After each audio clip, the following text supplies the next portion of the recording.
से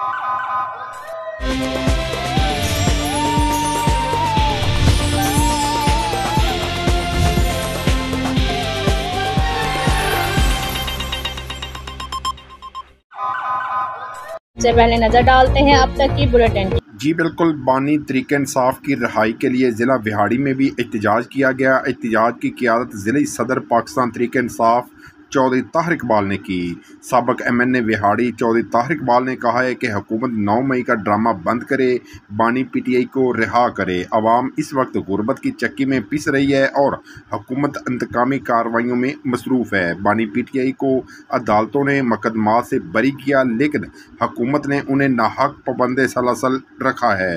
हुकूमत होश के नाखन ले और बानी PTI को फौरी तौर पर रिहा करे। एहतजाज में शरीक PTI के कारकुनान बानी PTI के हक में नारेबाजी भी करते रहे।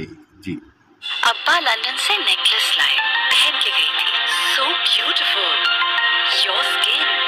अब्बा का नेकलेस तो नहीं, पर अम्मी की एक चीज हिट हो गई, केयर हनी लोशन। 35 साल से इसी पे भरोसा है। Care Honey lotion with pure Honey, almond oil, triple sunscreen और हाइलुरोनिक एसिड की इजाफी खूबियों के साथ दे यंगर, हेल्थियर, ग्लोइंग स्किन। यूं ही ग्लो करती रहो, just like you mom. Generation after generation, care Honey lotion. Care से बेहतर क्या?